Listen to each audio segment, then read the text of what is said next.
Thank you for joining us in Battery Park City in our new Wagner Park and Wagner Park Pavilion. So welcome. I'm Sarah Fisher Curtin. I'm the Director of Sustainability here at Battery Park City Authority, and we're thrilled that you've chosen to spend your Earth Day afternoon here with us to learn about our new Resiliency Park project. The way this program is going to run is we'll have each of our panelists will speak to a few slides to sort of set the stage for us and get us all up to the same level of understanding this park and the consideration and thought that went into its design and construction. And then all of us will go to the stage for a panel discussion. So before I get to the panelists, I do just want to convey that this is a big project with a big number of team members who are smart and thoughtful about this design. So this is the full project team for the Wagner Park Pavilion. But here today for our speakers, we're joined by Joseph, who is the Chief Waterfront Design Officer at the Waterfront Alliance, where he leads the Waterfront Edge Design Guidelines program and oversees the Waterfront Alliance's resilience planning portfolio. His background is in urban planning and port infrastructure. Ruth is a partner at SiteWorks Landscape Architecture, which is the landscape architect of record for South Battery Park City Resiliency Project. Ruth's experience ranges from public to private, eco-restoration to high-rise landscapes, but is most focused in landscape management. Ben Shepard is lead fellow and director of Atelier 10's largest US office based in New York City. Ben is also a member of the Urban Land Institute and previous co-chair of the ULI Infrastructure Council. He has also served as adjunct faculty at Cornell's Art, Architecture, and Planning and at Pratt's Institute Graduate Architecture and Urban Design program. And Jean Phifer is a director at Thomas Phifer and Partners. Thomas Phifer and Partners is the architect of Wagner Pavilion. She is focused on historic structures, environmental design, landscape projects in New York City, and she served as president of the Art Commission, now known as the Public Design Commission, from 1998 to 2003. So these are the folks that will be leading you on the story of Wagner Park today, and thank you for being here. And after the panel, we will have a Q&A. And so with that, I'll turn it to Joseph.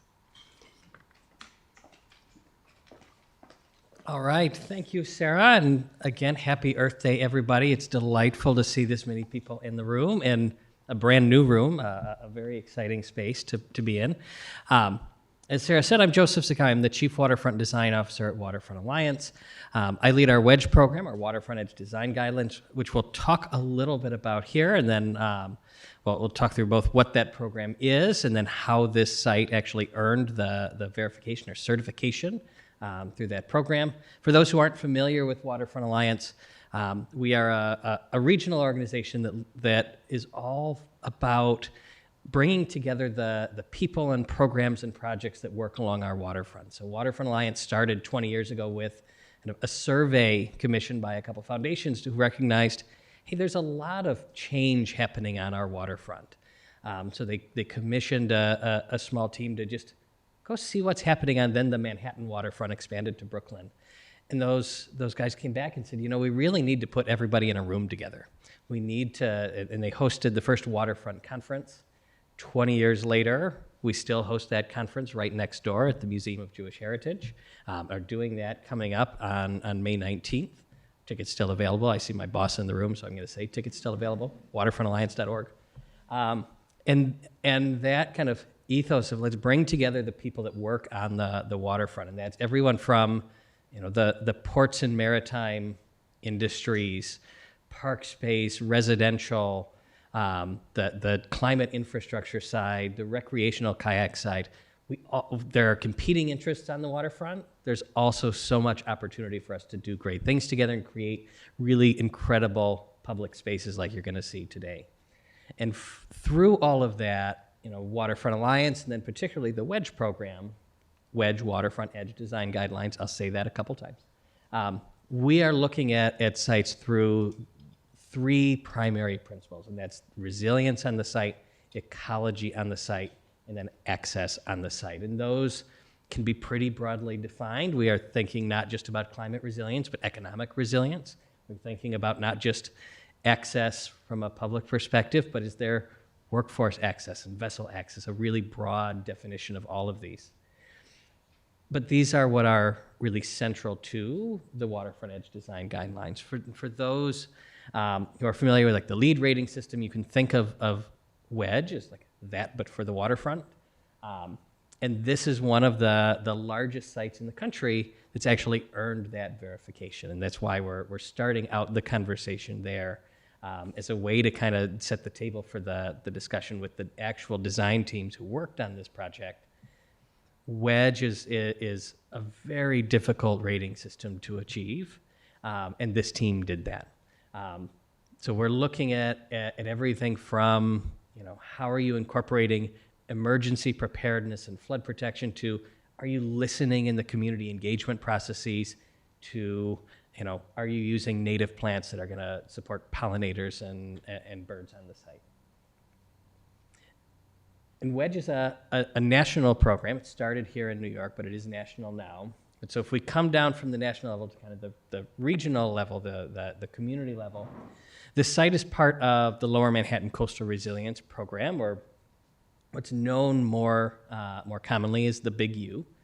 And this was a response to Hurricane Sandy. So when that storm really devastated much of Lower Manhattan, had both catastrophic damages and losses, and also a really significant impact on the ability of New York to contribute to the national economy, the ability for us to move people around because so many subway lines come through Lower Manhattan. The federal government, in partnership with the city and state of New York, put together this Rebuild by Design program. There was a competition to look at how do we actually protect Lower Manhattan. Bjork Ingels Group and One Architecture were the winners of that with their Big U proposal, which quite literally, for those who are not familiar, is a Big U around Manhattan that's broken up into all these different smaller, but still, when I say smaller, they're all still massive scale projects. We have East Side Coastal Resilience, which has earned Wedge verification on the east side. Brooklyn Bridge, Montgomery Coastal Resilience, Seaport, or FIDI Seaport Resilience Master Plan, which is just beginning its planning process. Here we are, more than a decade after Sandy, we're still just getting into the planning. These are just incredibly massive projects that do take a really long time. You have Seaport Coastal Resilience, Battery Coastal Resilience, which is in construction now next door, and then Battery Park City Coastal Resilience, with first the South Project, and now entering construction north and west. So we'll spend today talking about the south portion and Wagner Park specifically as our kind of explanation of the pavilion you're in and the site that's around you. At this point, I'm going to turn it over to Ruth, who will talk you through some of the landscape around this site.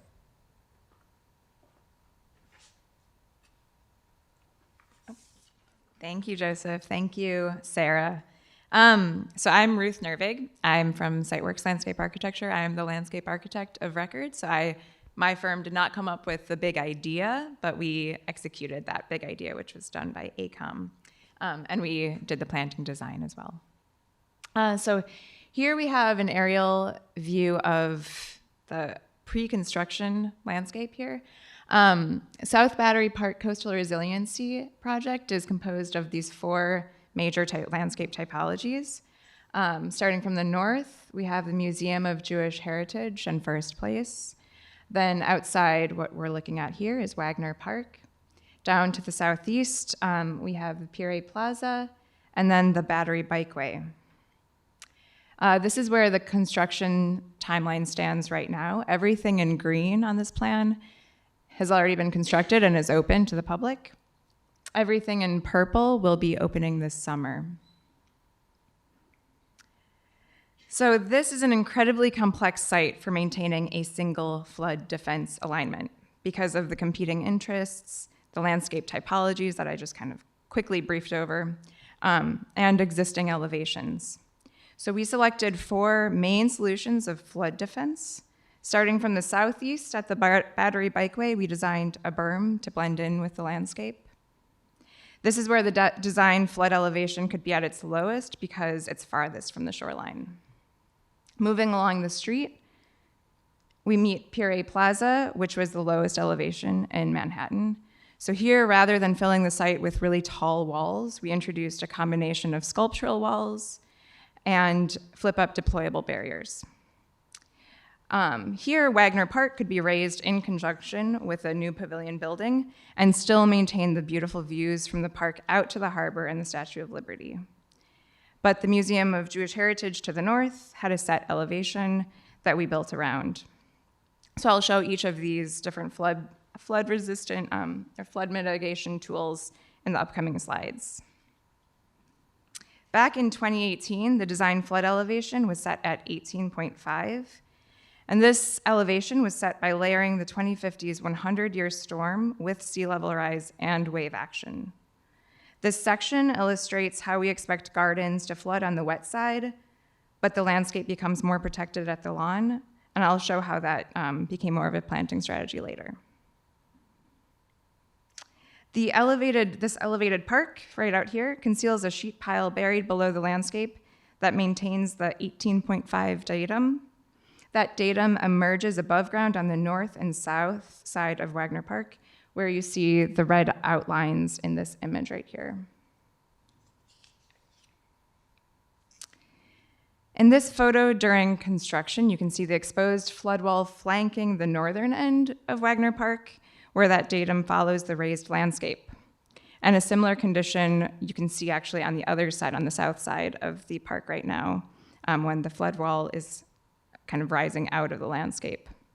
And then you'll be able to see even in this summer, a similar condition when the flood wall will kind of grow into a berm at the Battery Bikeway once that's open. At the Museum of Jewish Heritage, we used a glass-topped flood wall as a permeable strategy to maintain a connection to the architecture of the building. On the southern side of Wagner Park at Pier A Plaza, which is the lowest elevation in Manhattan, we needed to meet the existing Pier A building and Battery Place elevations. And so since we couldn't raise the grade and we had a lot of height to gain, in order to meet the DFE, we have sculptural exposed flood walls with the stone cladding.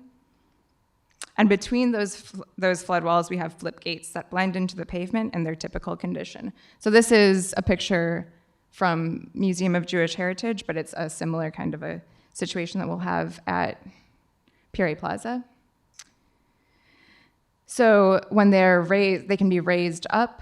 You can see the deployed, it's in deployment on the left-hand side. And then you can see that below grade kind of build up on the right-hand side. So as a part of our design, we wanted to sustainably manage stormwater from regular rain events as well. Stormwater runoff on the dry side of the flood protection system and from the pavilion roof is directed to a rainwater harvesting system. This image shows the construction of a 115,000-gallon stormwater cistern that's located below the lawn area just outside of us. Beyond the cistern in the photo, you can see the sheet pile flood defense. The collected rainwater supplies irrigation throughout the park. And on the water side, the park is designed to direct stormwater down the slopes of the performative gardens to bioretention areas that store and filter stormwater runoff. Our planting strategy in Wagner Park came from the solution to raise the park for flood risk mitigation. On the wet side, in the performative gardens, we have hardy, salt-tolerant plants. And on the dry side, we have urban hardy plants that are less resistant to saltwater inundation, but still need to be tolerant of salt spray. Our alleys are made up of urban-tolerant trees to provide shade and frame the ascent to this beautiful pavilion we're in now. These red maples are set in permeable paving and soil cells to promote long-lasting tree health. There's about 900 soil cells outside, which is a lot. The highly active lawn is a fescue mix that requires less fertilizer inputs than a typical turf lawn.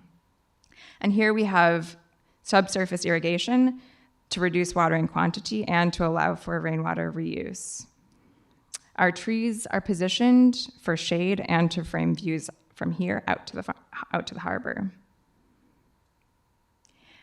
Just over on this side of the building, we have display gardens that feature native woodland trees, shrubs, perennials, and forbs. And as we step down in the performative gardens to the esplanade level, we have a sunny, fully saline exposure and high event flood zone with native grasses and perennial meadow. At the water's edge, we reshaped the riprap slope in Puree Inlet to include a series of ledges at 4 distinct elevations, with bio-enhanced e-concrete textured cladding and tidal pools to promote the establishment of marine organisms and fauna. We selectively removed parts of the existing relieving platform to maximize the sunlight that reaches the water and the new habitat shelves. Here you can see the pedestrian overlook over the new intertidal habitat areas for educational purposes. We value these as an opportunity for scientific study to further our understanding of shoreline improvement.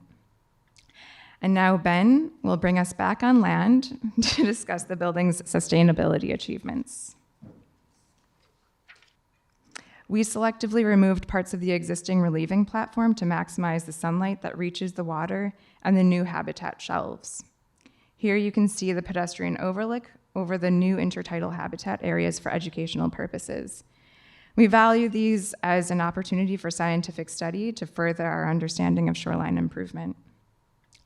And now Ben will bring us back on land to discuss the building's sustainability achievements. All right, I'm going to carry forward with the resilience discussion, but link it into sustainability.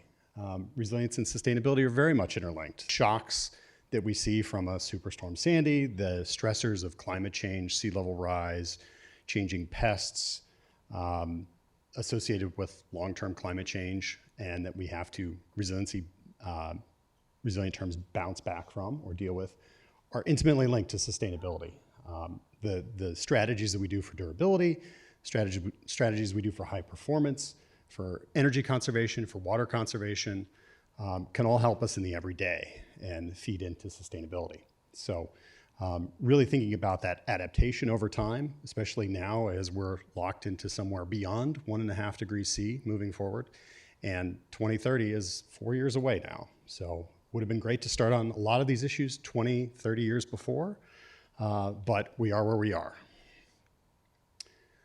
Why carbon?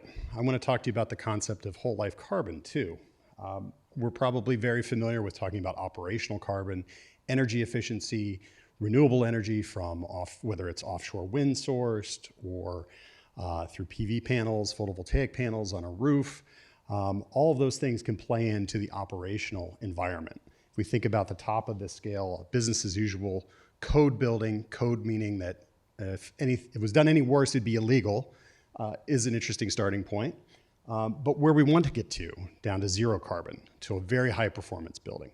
What can we do on site? What can we do within the building? Also using the landscape, whether it's ground source heat pumps and geothermal, geo-exchange, using water as a heat dissipator, any of those things that can come into play. There's no silver bullet here.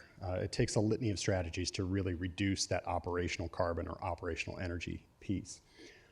That's a huge part of what we do. I would say only in the last 5 to 6 years have we really started to talk about the embodied carbon or the embodied energy of what goes into making the materials that go into our buildings, like this one, how the buildings are constructed, beyond just construction waste recycling, procurement from a regional basis, really thinking about what can we do to make concrete better? What can we do to have lower embodied carbon steel? Should we look at things like mass timber and alternative sources of materials? All of those things play into this carbon picture too, the whole life carbon picture. And they're really important, and I think that the big takeaway here is there are positive things we can do when we're building new buildings, new construction. Clearly, we want to keep and maintain historic buildings. We want to maintain buildings that have a significant program use moving forward. But if we're going to build new, let's build the new as good as we can. And we'll probably talk later about how we do that with concrete and how we do that with a whole variety of different materials. Then there's offsets. especially in an urban context, you can't do everything on site. If you have a very tall building, there's a very limited area for photovoltaics to take solar power into energy to go. So what do you do with offsets? I think offsets oftentimes get a negative picture because it's not where we want to start, but oftentimes that's where we need to end up if we want to get to zero. People have likened it to asking your priest for forgiveness or saying a dozen Hail Marys for your sins. But the idea and purpose, if it's a quality offset, is that it's going to subsidize, it's going to fund new renewables elsewhere that haven't been put in place before. So again, helping that overall part of the picture, the resilience and the funding for lower carbon energy that we need. So we've talked about Wedge already with the site and the beautiful park space that we have here. That was a certification system that was focused on really for the park space and the exterior environment. LEED was mentioned or referenced earlier too, and LEED is a very popular common system that's out there for certifications. This project is pursuing a different system called ILFI, International Living Futures Zero Carbon. What is that? Very interestingly, and let me take you all the way back to pre-pandemic days, 2019, when we were first having these discussions about what goals do we set for the project, what measuring sticks do we use, what quality assurance tools do we have for a design and construction project.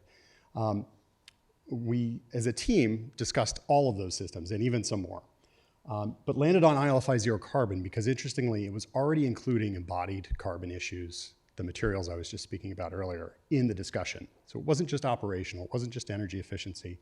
That's still part of it, but it was a more holistic picture of what the project should be pursuing.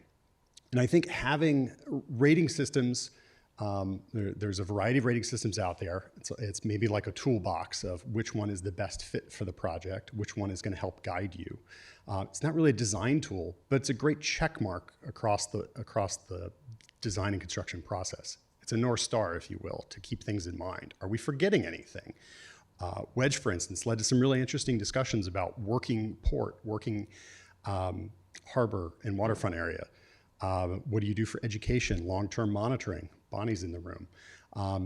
All of these things can help bring up things that might have been on the periphery, but now can come into the project and critically stay within the project as you have value engineering discussions, cost conversations, everything that happens over the course of a project. Again, think 2019 and here we are in 2026. These projects take a while. So ILFI Zero Carbon is interesting because of the embodied carbon piece. And back then, this was a very new issue. Since then, the state has incorporated now for new state-funded projects a minimum level of embodied carbon performance. We're hoping to see that for all private projects moving forward. I think we'll talk about that more in the discussion too. But also the operational carbon efficiency piece. So a reduction in the EUI or energy use intensity of the project itself. This is an all-electric building. There are no fossil fuels burned on site, no natural gas or fossil gas, better termed. And so everything we're doing here is fully electric, and that includes the coming tenant on the kitchen and the retail side too. So we have ILFI Zero Carbon. What's also very interesting beyond the comprehensive carbon approach to this project or this system is a performance period. So a lot of certification systems out there, LEED included, just look at the design phase and then the construction. And as designed, as intended, you're done, you get the plaque on the wall, that's great.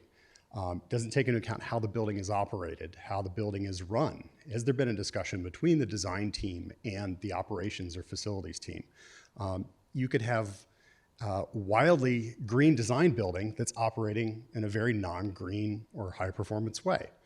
What ILFI Zero Carbon does, interestingly, is take a 12-month minimum performance period after full operation and factor that in over the course of a year into your calculations for how you are graded, essentially.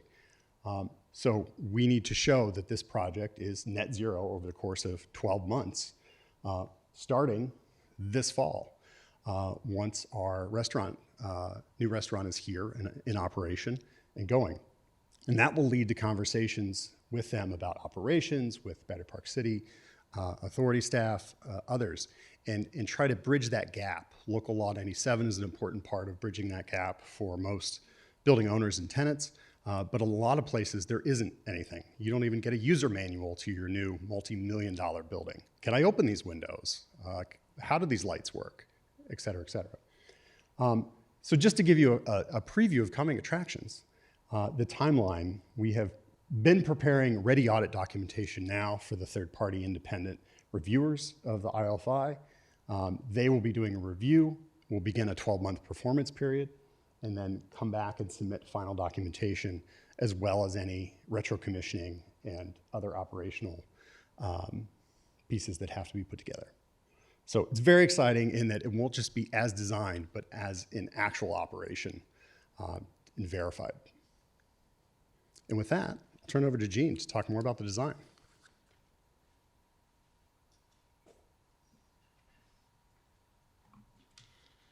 Hi, it's great to see you all here for Earth Day. This is very exciting. We get a lot of questions on this building about how did you come up with this idea? And as you may know, there was a building here before, which was part of our inspiration. But in addition, we looked at the harbor and the waterfront, and there are buildings like Castle Clinton right here in the Battery, and Castle Williams on Governor's Island that have these wonderful, heavy, dark brick color buildings with arched or round openings and a sense of permanence around the harbor. And the red, earthy color of this concrete also harmonizes with Battery Park City itself, which is newer but still has that sense of masonry and brick.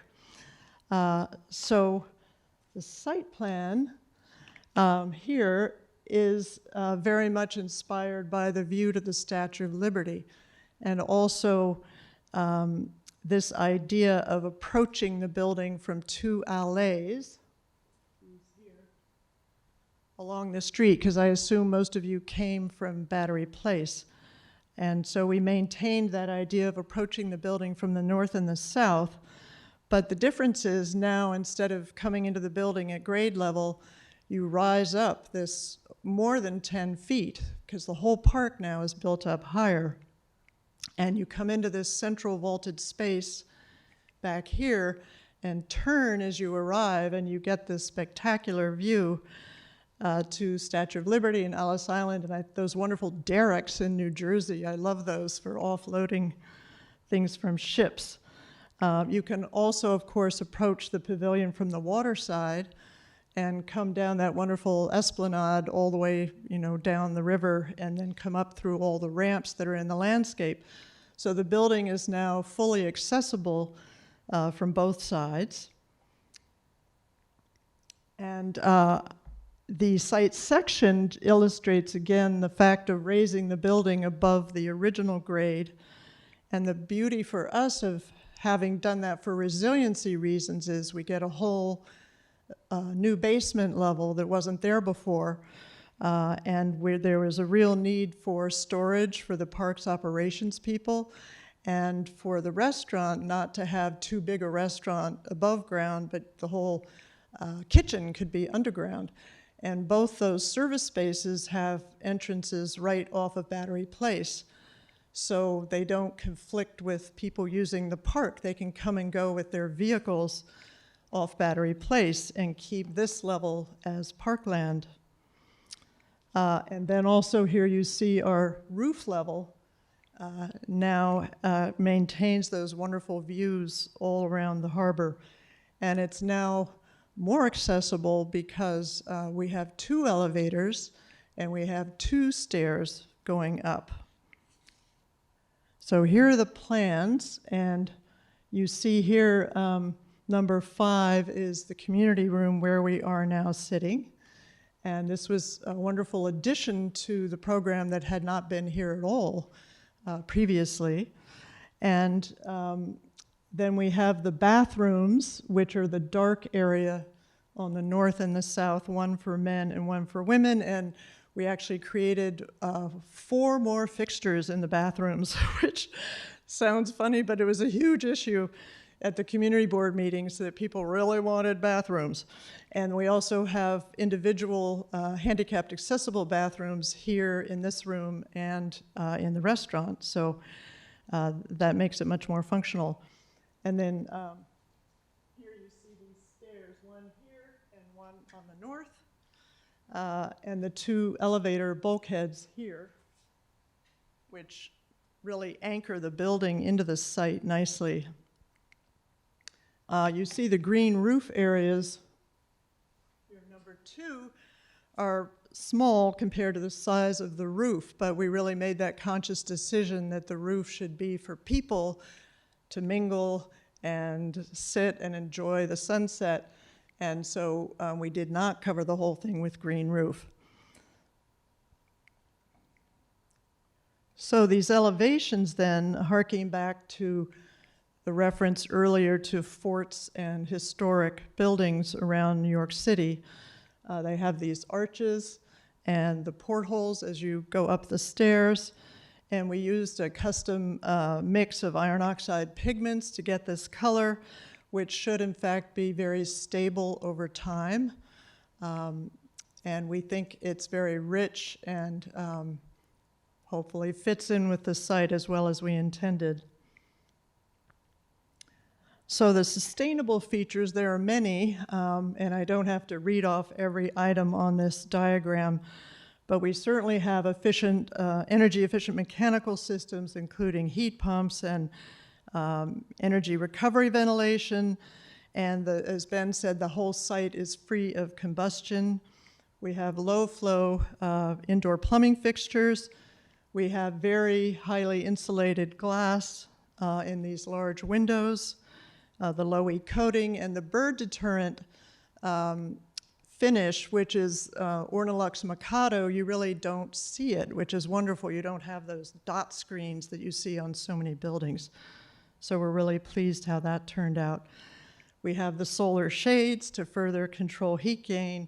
And of course, if you're having a lecture this time of day, you get the sun coming in. But we thought it was worth it to keep the view open, so we just have shades when needed. The building's very highly insulated, and as Ben mentioned, the concrete itself is as low carbon as we could make it, and we substituted slag for about 50% of the cement in the concrete. And there is this green lease agreement with the restaurateur, so they can use no fossil fuels, and the kitchen is all electric. So just to show you, following up on Ben's earlier diagrams, by taking all those steps we mentioned, and we are allowed to use off-site renewables under ILFI to offset the onset energy consumption, that we've been able to reduce both embodied and operational carbon by about 37%, which is a lot more than what was required.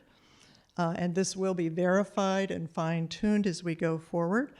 And we also recently passed our whole building air tightness test in March, which was a huge success. It's like a blower door test, but it's for the entire building. So that took several days to do. And just to end on a picture of the building nestled into the site with Battery Park City in the background. Thank you.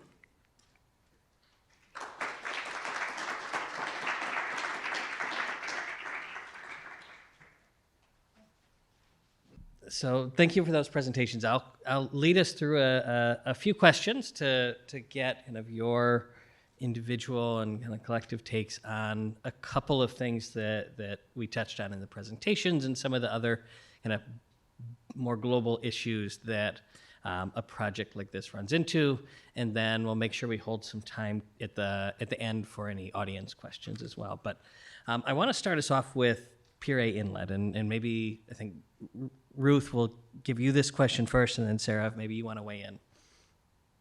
Pier A Inlet, and that's the area that had like the e-concrete, which allows marine creatures to it, attached to it, creates little tide pools. It's a different like pH or acidity level in regular concrete that that can be harmful to the water, regular concrete being harmful, not the e-concrete. That's really unique in any urban waterfront, and particularly this Manhattan stretch along the Hudson. The only other place that has anything similar is Gansevoort Park.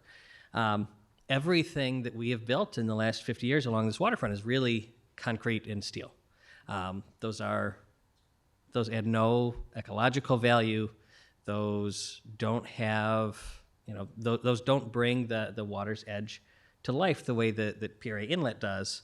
So I wanted to understand from this design team kind of what did it take to actually create that space. It's not a huge area, but it's really notable in the fact that you're one of the only places that has been able to do this. So, talk about this feature, and then I think my question's really about how do you get other sites to do something similar? Can everyone hear me from here? Okay. Thank you. Can you all hear me now? Okay.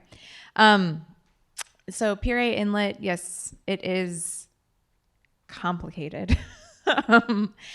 To build something like this, it's kind of a soft edge, but still has some hardness to it because we still are on a really difficult landscape. In order to have any soft edges, you really need to build into the landscape, which we can't do here in Manhattan for the most part. So we still have these hard kind of e-concrete terraces that are dissipating wave action.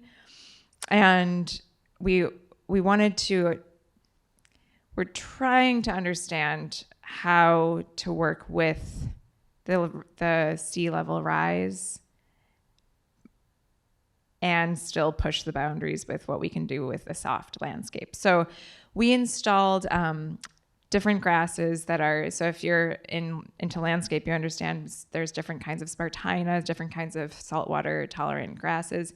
So we installed the saltwater tolerant grasses in these terraces. We, as a part of this, we understood that it's an experiment. And so we installed the first terrace and it was washed away with wave action at the very before it was even planted. I think what's important here is that this is like the second of these kinds of landscapes here in Manhattan. So this is really important for us to all be able to understand what works and what doesn't work. And so something that we built into the design actually was an adaptive management plan to understand that sea level rise was going to eventually wash out the landscape. And it just happened a little bit earlier than we anticipated that it would, which is fine because it's a part of a learning experience. And Battery Park City Authority actually, as a part of the permitting process with the Department of Energy, of Environmental Conservation, and the Army Corps of Engineers, it baked into that permitting an adaptive management plan, including research and monitoring program. And I think, Sarah, you can talk more about the monitoring program that is about to go. Yeah. Absolutely. Yes, so this is the first space, like we've said, that we have in Battery Park City where you can step out into the water. So there was a desire to have this be successful, but also folded into the rich programming that happens here in Battery Park City. We offer hundreds of free programs here, and we have programs with children and host marine field trips here. So what are the monitoring that we're required to do by our Army Corps permits and with DEC? How can we spread that a little bit and not only share that knowledge with fellow designers and fellow clients doing something similar, but spread it into the educational sort of fabric of what's here in Battery Park City and that engagement. And so we will be starting a habitat monitoring program in the fall. We have a plan developed and are currently in the process of doing a procurement to hire a firm to do that work. The plan will begin in Pier A Inlet. We are also planning other habitat enhancement work as part of the Northwest Resiliency Project. And so as that becomes complete, the monitoring will expand in those locations.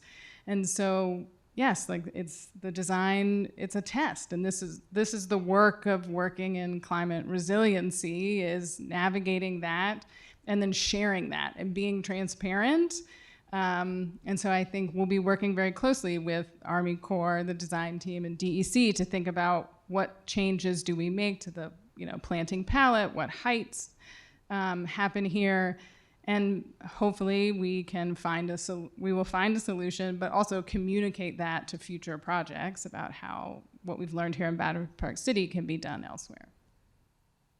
Yeah, I think it's really important that you're framing this as like an experiment, a pilot, because oftentimes in the permitting process, these types of really innovative and interesting approaches that aren't just a concrete wall that an agency like DEC has seen hundreds and hundreds of times, they can take longer to permit. It can be more challenging to go through that process. If you're framing it and thinking of it as a pilot, they can be a little more flexible, but that also builds that data so that the next site that tries to do this gets to learn from that. I want to pull Ruth on something that you talked about of like the sea level rise and kind of the changing of